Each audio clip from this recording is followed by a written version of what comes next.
já foi comentado um pouco da inseminação. Isso aqui é um dado que a gente calcula, né? Agora eu estou calculando 2013, eu não tenho ainda os dados, porque a Via está lançando os dados de 2013 agora, o Sindan está lançando os dados de vaca sincronizada, mas o Brasil passou de um patamar de inseminação de 7 milhões de doses, um patamar de inseminações girando em torno de 14 milhões de doses. Isso ocorreu a partir de 2007, 2008, e aqui está a evolução dessa ferramenta, que é a IATF, né? Hoje nós já temos 65% das inseminações no Brasil já usando essa ferramenta, que vocês com certeza já conhecem, que é a ferramenta de inseminar em tempo fixo, sem observar o cio. E a colaboração dela para passar do patamar de 5% das fêmeas em idade reprodutiva para próximo a 10% das fêmeas de idade reprodutiva inseminadas no Brasil. Eu acredito que essa ferramenta ajudou muito pela facilidade de um programa de inseminação artificial hoje. Nós, para ajudar um pouco o mercado, a Associação Brasileira de Inseminação Artificial solicitou para que nós escrevêssemos um manual de procedimentos dessas ferramentas de inseminação. Quem quiser, eu doei todos os direitos atuais para as BIA, e as BIA editou um manual, é só entrar no site das BIA e passa todos os procedimentos de como implantar um programa de inseminação artificial numa fazenda, usando todos esses dados que eu passei para vocês de uma forma bastante prática. Bom, vou falar um pouquinho de uma outra ferramenta que eu acredito seja muito importante para o melhoramento genético, que é a transferência de embriões. Então nós temos dois tipos de técnica de transferência de embriões no mundo. Uma é a produção in vivo de embriões e outra é a produção in vitro de embriões. A produção in vivo de embriões nada mais é do que pegar uma doadora, aplicar FSH, ao invés dela ter uma ovulação, essa doadora vai ter múltiplas ovulações. Nós vamos colher os embriões lavando em vivo 7 dias depois da ovulação, e esses embriões vão ser transferidos para a receptora, vai nascer o bezerro de uma vaca de alto valor genético. Outra técnica que nós temos é de nós pegarmos uma probe, introduzir uma agulha pela vagina, aspirar esses folículos que estão no ovário. Então a gente vai lá, tira um folículo por vez.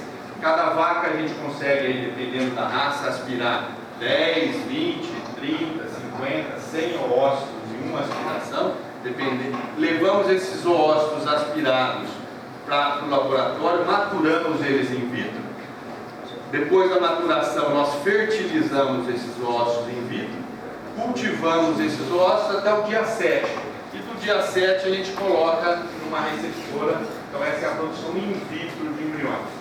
Hoje no Brasil, eu vou mostrar o dado para vocês, a produção in vitro está extremamente estabelecida, tem 50 laboratórios prestando serviço aí em todo o Brasil. Dados do mundo sobre produção de embrião: o mundo transfere 1,2 milhões de embriões em todo o mundo, certo? Deles, 60% ainda é in vivo, que é a técnica tradicional, e 40% in vitro. Mas dá uma olhadinha aqui, que o Brasil, aqui no caso, certo? Na produção in vitro de embriões, ele produz 70% dessa nova tecnologia. O Brasil inovou, o Brasil foi líder mundial em tecnologia de produção in vitro, e hoje nós dominamos essa ferramenta, que na minha análise vai ser a ferramenta do futuro de produção in vitro. Tanto é que o Brasil hoje exporta tecnologia. As empresas que essas 50 laboratórios que estão no Brasil hoje viraram multinacionais de transmissão de conhecimento. Por exemplo, vários laboratórios estão presentes hoje nos Estados Unidos, na China, na Austrália, levando tecnologia brasileira de como produzir embriões com alta eficiência. Então está tendo uma mudança. No Brasil essa mudança aconteceu há algum tempo. O Brasil hoje está produzindo 400 mil embriões. Hoje, inclusive, o mundo produzindo 1,2 milhões, o Brasil 400, a gente produz aí 30% de embriões bovinos no mundo, somente no nosso país. O Brasil é líder mundial na nova tecnologia, quantidade de embriões produzidos. Então o que acontece? O Brasil já mudou em 2000, ele mudou o sistema de produção. A partir de 2005, a produção in vivo, que a tecnologia antiga diminuiu, e a in vitro disparou. Hoje, no Brasil, 90% dos embriões que nós produzimos é no laboratório, é in vitro. Então, colhe o óvulo, matura e produz tudo no laboratório. Essa é a tecnologia que está disponível hoje no nosso sistema de produção. Uma coisa que eu vou chamar a atenção também, que não adianta nós produzirmos 400, 500 mil embriões se nós não temos receptora. Então, o grande gargalo de transferir embrião é a receptora. Eu vou mostrar para vocês que hoje, do mesmo jeito que a gente programa a IATF, nós programamos a TFF com altíssima eficiência. Hoje, estou com agora alguns alunos que estão lá em Goiás, numa fazenda, hoje se transfere 100, 150 milhões num dia, como uma inseminação artificial. Um pouquinho mais complicado, tem palpável, então corpo lúteo, mas hoje a tendência é de nós transferirmos o embrião como nós estamos inseminando uma vaca. Essa aqui vai ser o futuro. Os processos de congelamento do embrião in vitro e em andamento, nós estamos com um trabalho agora tentando comparar a eficiência a campo do congelamento, porque o embrião in vitro não congela muito bem. O in vivo congela bem. O in vitro ainda tem dificuldade de congelamento. Mas, questão de 1 ano, 2 anos, isso aí eu acredito que já vai estar resolvido. Então, daqui a pouco nós vamos ter um botijão de sêmen cheio de embriões que você descongela e transfere na vaca, como se estiver inseminando uma vaca.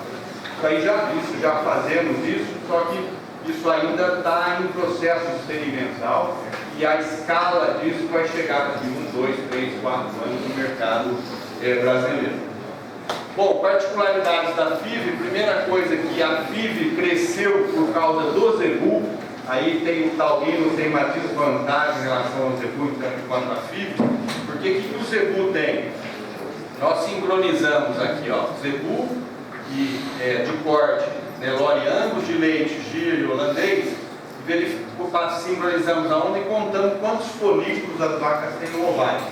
Deem só uma olhada aqui, o zebuíno tem mais folículo no ovário que o taurino. Então, quando você vai aspirar, você aspira muito mais o ósseo de embrião no zebu do que no taurus. E esse aqui é um trabalho que nós fizemos, onde nós comparamos na mesma fazenda, em um laboratório, a produção de um zebu e de uma holandesa. Veja que o zebu produz 7 embriões por aspiração e a holandesa produz 1 embrião por aspiração. Então, o taurino, nós estamos trabalhando bastante, tentando ainda melhorar a eficiência da aspiração folicular. Tem várias possibilidades, mas naturalmente o zebuíno é muito melhor para a produção de embrião in vitro do que o taurino. Okay? Então, só um conceito, né? Que quando a gente passa o ultrassom para aspirar uma taurina, tem menos folículo no ovário que a zebuína.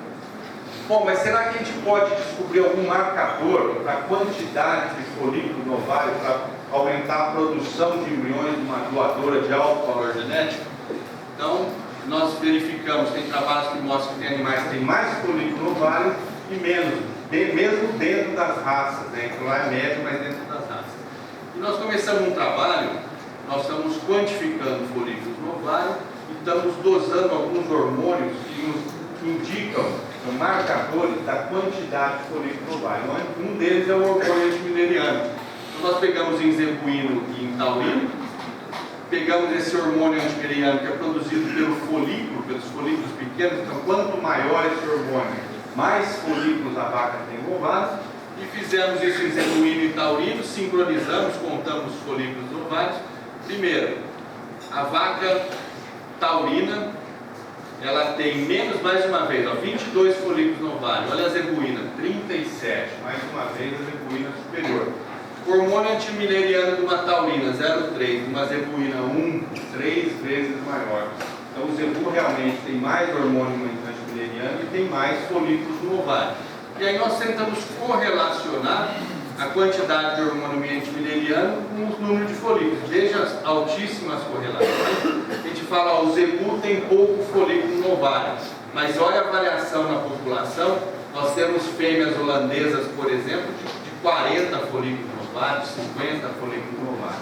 Então nós temos uma variação individual. O holandês, o zebu tem menos, o taurino tem menos, mas dentro da raça nós temos uma variação individual. A correlação do zebu também é altíssima entre hormônio antimileriano e produção, certo? E nós tentamos correlacionar não só com a quantidade de folículos, como com a produção de embrião. Será que o hormônio antimileriano correlaciona também com a doadora produzindo embrião? Então fizemos isso em zebuíno e taurino, fizemos lá, contamos a população, dosamos o hormônio antimileriano e a produção in vitro de embriões, e vejam aqui que quanto maior a população, foi maior, confirmou a hipótese, e foi maior a produção. Então pegamos, eu vou começar a falar para vocês agora, nós estamos estudando muito a qualidade de ossos de bezerras de 8 meses de idade. A intenção nossa é diminuir o intervalo de gerações. Nós já estamos aspirando bezerras de 2 meses de idade. Então, com melhoramento genético, a genômica, nós vamos identificar um animal de alta produção. Com 2 meses ela já produz embrião, já transferimos. Quando ela tiver 1 ano, ela já é mãe. Se a filha dela é boa, com 2 anos ela já é avó. Essa que é a ideia do projeto. Nós diminuímos o intervalo de gerações. Nós começamos trabalhando aqui com animal de 8 meses, mas tentando correlacionar aqui as produções. Então veja aqui, ó, tanto em taurino, ó, fêmea holandesa também com 8 meses e adultas, né, nós estamos estudando tudo isso, a correlação do hormônio antimileriano e a produção. Mas vejam os dados aqui, né? Esse hormônio antimileriano, ele foi correlacionado com o número de folículos novamente, olha as altas correlações, em zebu, com o viável, o ósseo viável e com o número de embriões produzidos in vitro. Quanto mais hormônio antimileriano tem, mais embriões ela está produzindo no laboratório. Em holandês foi a mesma coisa, ó. Holandês, número de folículos, dá só uma olhada, como o holandês tem animais aqui, indivíduos com 40 folículos novamente, né? É possível identificar totais de ósseo e viáveis e número de embriões, são as correlações altas, né? Então esse marcador é interessante, nós podemos usar ele para diagnosticar ou marcar ou escolher as doadoras dentro da raça que poderiam produzir mais embriões para entrar no processo de melhoramento genético. Bom, agora só rapidinho os trabalhos que nós estamos fazendo com bezerras de 2 a 3 meses de idade na produção de embriões. Então nós estamos fazendo isso em holandês, estamos fazendo aqui no Brasil, eu estou com um grupo de alunos dos Estados Unidos também, nós estamos fazendo em parceria com empresas brasileiras e americanas, porque isso aqui é um foco hoje internacional de pesquisa, por causa da diminuição do intervalo de gerações. Com o melhoramento genético que vocês trabalham aí com a genômica, nós vamos poder já saber se aquela fêmea nascida ela é uma potencial doadora, então nós podemos já utilizá-la num programa. Uma fêmea, um Nelore, aí demora 1 ano, 2 anos para ela emprenhar, para depois parir, então o intervalo de gerações, vocês sabem que é muito longo. Então pegamos essas bezerrinhas, tá? São as bezerras aqui, nós vamos lá em Pirassununga, na fazenda da USP, aqui pegamos as bezerras com essas idades, o nosso controle positivo é sempre o animal Cuber, que já está ciclando, colocamos os implantes de progesterona. Vocês sabem que tem implantes para ovelhas, né, porque a bezerra é tão pequenininha que o implante de vaca não dá, a gente usa implantes de ovelha, nós estamos estimulando o crescimento, aqui são as bezerras que nós estamos usando nos projetos, aqui na Sununga.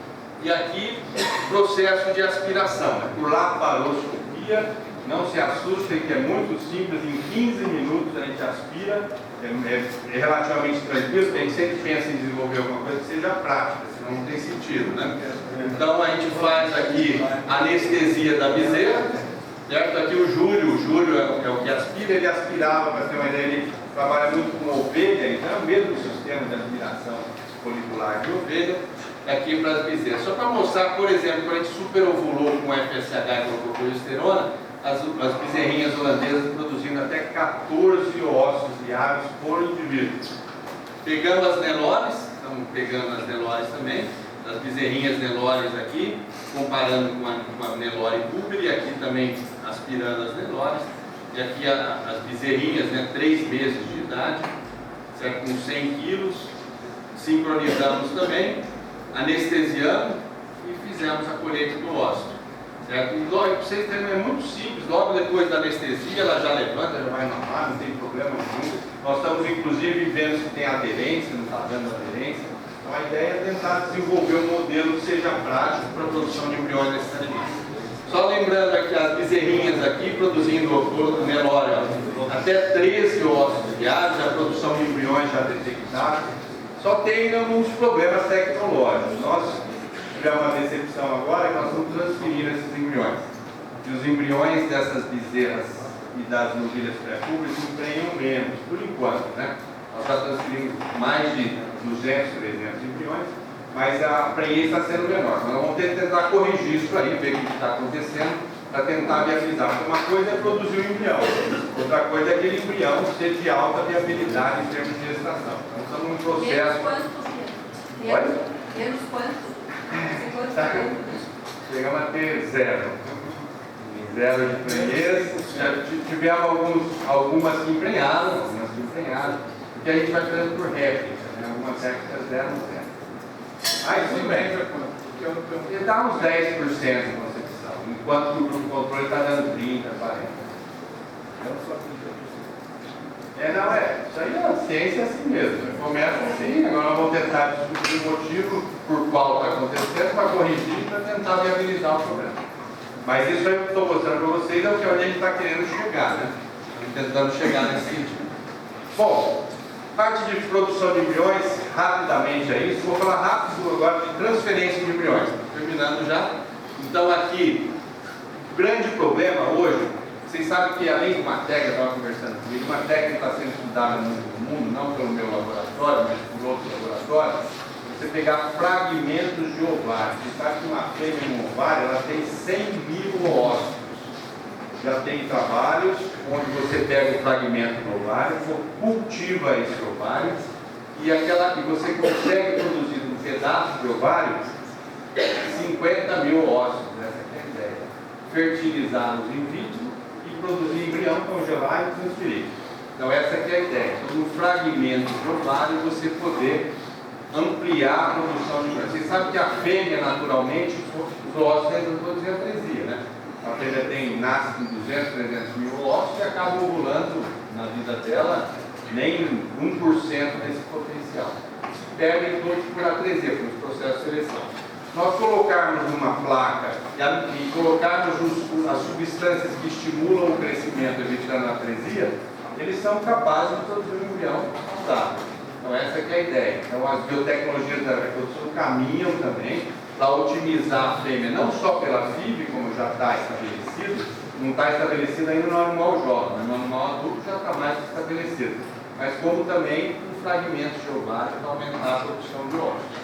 Tudo bem? Bom, mas aí você produz lá 1.000 embriões, você vai transferir em quem? Na receptora. A receptora tem que estar no dia 7 do ciclo estral, impreterivelmente, senão ela não emprenha. Então nós temos que usar os programas de sincronização para termos uma grande quantidade de fêmeas com corpo lúteo no dia 7 do ciclo. Aí lá transferir 100 embriões no dia, 200 embriões no dia no rebanho, conforme a realidade do produtor. Bom, o grande gargalo chama taxa de aproveitamento. Você tem 100 receptoras, quantas você vai transferir embrião? Se ela é de 30%, você tem 100 embriões com 30% de aproveitamento, você tem de 300 receptoras para transferir 100 embriões. Mas se a gente vai aumentando essa taxa de aproveitamento, a gente vai precisando ter menos receptoras no rebanho para receber embrião. Só para resumir, hoje nós já temos tecnologia para ter alta taxa de aproveitamento. Então, para cada 100 embriões, nós estamos trabalhando aí com 120, 130 receptoras, certo? Para transferir 100 embriões, que já é um número considerável perto da realidade que a gente tinha. Então, essa é uma contribuição, esses são trabalhos do nosso grupo. Desde 2000, há 14 anos, a gente já trabalha com TF, tentando estudar. Em 2000, nós publicamos trabalho já com 500 transferências de embriões por TF, tentando aumentar o tamanho do corpo lúteo, aumentar a taxa de ovulação em receptora. E aqui um dos trabalhos que nós fizemos, a gente comparava muito com detecção de cio, que era a realidade, eu sincronizando, usando tudo sem detecção de cio, aqui estão 100 e poucos animais por grupo. Só mostrando que a gente consegue aumentar o aproveitamento e a prenhez final, aqui, usando os programas de TETF, igual a inseminação para detecção de cio ou não, a TETF é a mesma coisa. Hoje nós temos tecnologia para emprenhar bem a receptora, tem que ser um corpo lúteo que produz bastante progesterona. Hoje nós temos fármacos que induzem o corpo lúteo a produzir mais progesterona para o embrião ter um ambiente uterino mais adequado. Então, mostrando que quando a gente usou esses protocolos já há vários anos, aumentamos também a concepção do embrião, a taxa de concepção, que aumentou a prenhez. Só a TETF emprenhando 40%, tá? E a TEF emprenha 50%.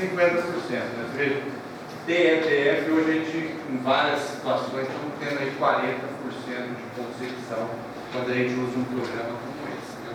Então, aqui trabalhos que nós publicamos divulgamos já desde 2000. Esse aqui é um trabalho que nós publicamos, onde a gente tinha um protocolo extremamente complicado. Aí nós diminuímos, trabalhamos 10 anos para ter um protocolo extremamente simples. Ou seja, para transferir hoje um embrião, a gente prende 3 vezes só a receptora, como na inseminação, prende 3 vezes. Então os manejos hoje são relativamente simples, com alta eficiência, sem problema algum. Tudo bem? Geralmente, quando a gente usa o embrião a fresco, a gente sincroniza a receptora, aspira a doadora quando a receptora está no dia 9 do protocolo, transferimos esse embrião produzido in vitro no útero de uma receptora usando esse modelo que está presente para vocês. É um modelo bem estabelecido. Isso aqui, por problema, isso aqui é para transferir a fresco, porque o congelamento ainda não está desenvolvido. Como eu disse a vocês, é questão de tempo, daqui a pouco não vamos mais usar isso, a gente vai usar tudo congelado, o embrião. Isso aqui é o modelo quando a gente ainda usa fresco. Semissexado é uma revolução aí no processo. Isso aqui a gente tem uma parceria com a SEX desde 2005, desenvolvendo trabalhos com inseminação. A gente usa o semissexado na IATF, só que cai a prenhez de 54 para 44, já usando o melhor modelo para semissexado. Então, o semissexado ele cai a fertilidade em relação ao semiconvencional, por vários motivos que eu posso discutir com vocês. Tem um efeito touro muito grande, tem touro que cai, tem touro que não cai a fertilidade, tudo que nós fizemos. Na superovulação, nós usamos para doador, na superovulação cai a produção de embrião quando a gente usa semissexado. No entanto, eu vou passar para vocês porque eu acho que vai ser o futuro, é usar semissexado na produção in vitro de embriões. Então nós fizemos uns estudos com esse é um trabalho que nós publicamos com uma grande quantidade de animais, in vitro o semissexado estava caindo a produção também. Mas quando nós fizemos um estudo, é só um efeito touro. Se nós pegarmos o semissexado na taxa de produção, os melhores touros, a gente tem alta taxa de produção. Então é só questão de seleção de touros. O semissexado não tem nenhum efeito negativo na produção in vitro de embriões. Escolhe os touros que produzem alta taxa e olha só essa conta. Quando a gente usa IATF com semissexado, uma dose de semissexado produz 0,4 prenhezes. Na superovulação, como produz menos embriões, são 0,5 prenhezes quando a gente superovula. Mas na FIV, a gente pode fertilizar 100 ovócitos com uma dose de semissexado, com 30% de produção in vitro e 40% de concepção. Uma dose de semissexado produz 12 prenhezes.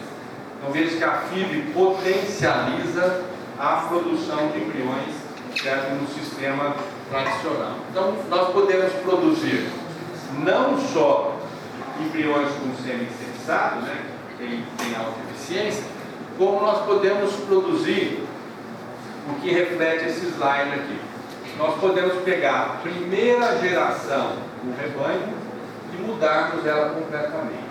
Exemplo, e ainda escolhendo o sexo do bezerro que a gente quer que nasça. Olha que projeto bonito esse aqui, feito pela Envida, no norte do Brasil. A receptora é uma vaca Nelore de corte, que recebeu no mesmo dia 100, 150 embriões e nasceram bezerras girolanda 90% fêmea. Na primeira geração, você pode passar de um animal de corte como esse para uma fêmea como essa. Então, em localidades do Brasil, vocês viram que nós importamos leite, né?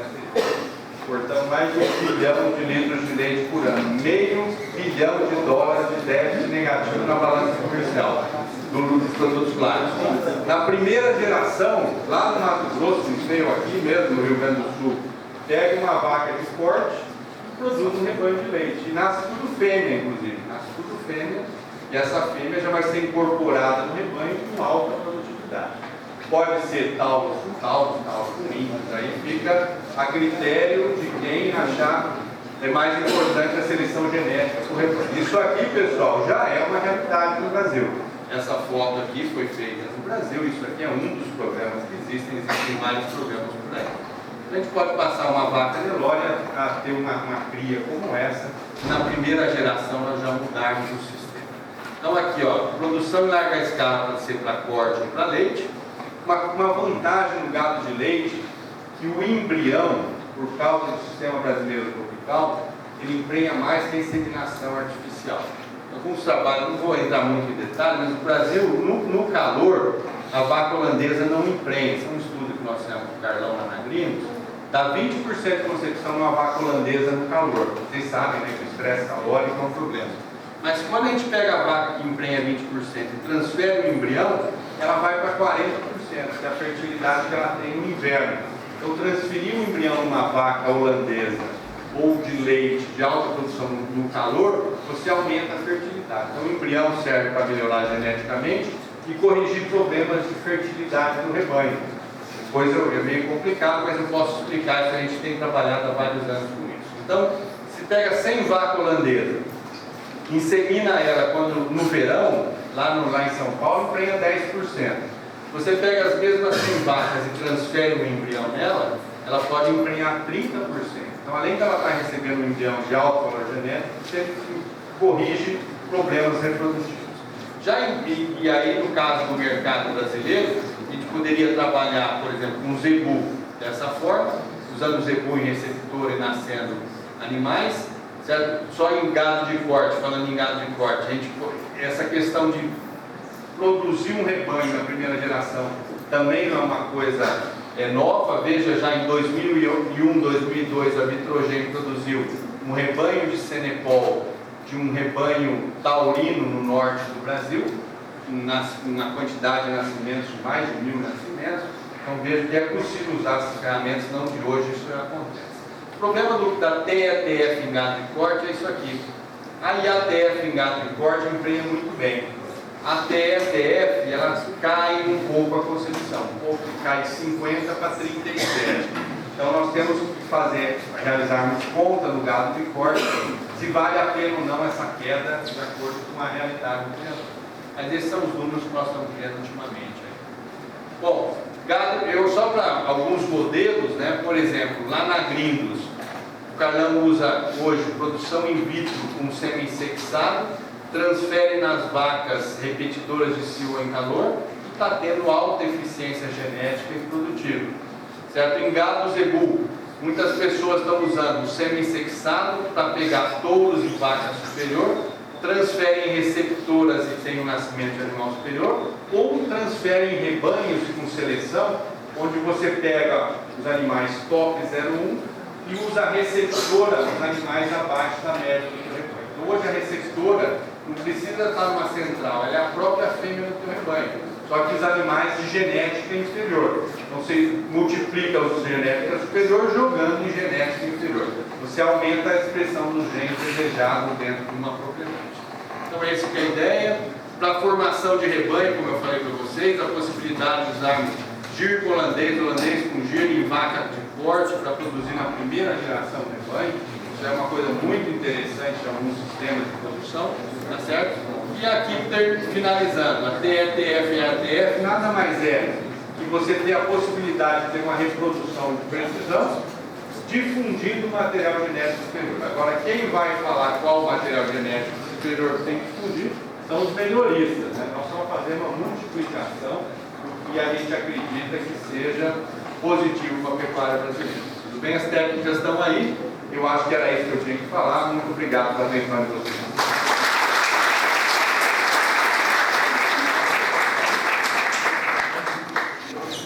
Para